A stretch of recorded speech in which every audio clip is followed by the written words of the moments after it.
अगर आप भी मेरी तरह एक हिंदू हैं और आपको भी ये मालूम नहीं है तो यार थोड़ी तो शर्म करो और देखो अभी क्या बताने वाला हूँ मैं। सब लोग ये तो जानते हैं कि संडे के बाद Monday, Tuesday, Wednesday, Thursday, Friday और सैटरडे इस तरह से एक वीक खत्म हो जाता है, पर किसने ये नहीं बताया कि इसी सीक्वेंस में क्यों आया। तो वो बताता है हमारा सनातन। तो इसे समझने के लिए हम चलते हैं सबसे पहले सबसे दूर के ग्रह शनि पर, फिर बृहस्पति, फिर मंगल, फिर पृथ्वी। लेकिन यार ऋषियों ने पृथ्वी को चलायमान ना मानकर सूर्य को चलायमान माना, तो इसलिए यहाँ पे पृथ्वी की जगह हम सूर्य लिखते हैं। और उसके निकट होता है वीनस यानी कि शुक्र, और शुक्र के निकट हुआ बुध, और इन सब से दूरी में निकट होता है हमसे चंद्रमा। तो इन सब ग्रहों को सूर्य से उनकी दूरी के अनुसार लिखने के बाद जो ग्रहों का सीक्वेंस मिलता है वो है शनि, बृहस्पति, मंगल, सूर्य, शुक्र, बुध और फिर सबसे निकट का ग्रह हमारे से चंद्रमा। अब अगर देखें तो एक दिन रात को कहते हैं अहोरात्रि। यहाँ अहो शब्द का हो और रात्रि का रा मिलाकर बनता है शब्द होरा, जो कि एक अहोरात्रि के 24वें भाग को भी कहा जाता है, जिससे आवर वर्ड निकला है, क्योंकि एक दिन रात में 24 आवर या होरा होते हैं। और प्रलय बीत जाने के बाद उसके अंत में सूर्य का उदय होता है, जिससे समस्त तारामंडल में उज्ज्वलता आती है। तो जब प्रलय के अंत में सूर्य का उदय हुआ तो ऋषियों द्वारा पहला आवर या होरा सूर्य की मानी गई। तो इस प्रकार पहली होरा हुई सूर्य की, दूसरी हुई शुक्र की जो उसके निकट है, उसके बाद बुध का क्योंकि बुध शुक्र के निकटस्थ है। इसी प्रकार चौथा होरा हुआ चंद्रमा का, पांचवा शनि का, छठा बृहस्पति का, सातवां मंगल का,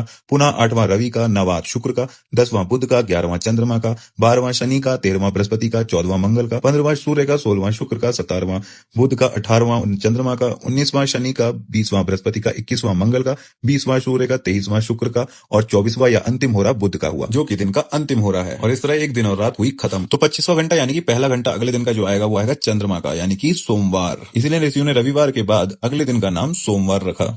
और फिर सोमवार से शुरू कर यानी कि चंद्रमा से शुरू कर पहला घंटा चंद्रमा का, दूसरा शनि का, तीसरा बृहस्पति का, चौथा मंगल का, पांचवा सूर्य का, छठा शुक्र का, सातवां बुध का, आठवां चंद्र का, नवा शनि का, फिर 10वां बृहस्पति का, 11वां मंगल का, 12वां रवि, फिर 13वां शुक्र, 14वां बुध, 15वां चंद्र, 16वां शनि, 17वां बृहस्पति, 18वां मंगल, 19वां रवि, 20वां शुक्र, 21वां बुध, 22वां चंद्र, 23वां शनि, 24वां बृहस्पति, 25वां घंटा यानी तीसरे दिन का पहला घंटा आया मंगल का। इसीलिए सोमवार के बाद आया मंगलवार। और इन्हीं वारों को आगे समझने के लिए हम देखते हैं इस चक्र को, जिसे कहते हैं होरा साइकिल। और इस होरा साइकिल में अभी तक हम मंगलवार तक तो पहुंच चुके हैं। यहाँ पर है मंगल।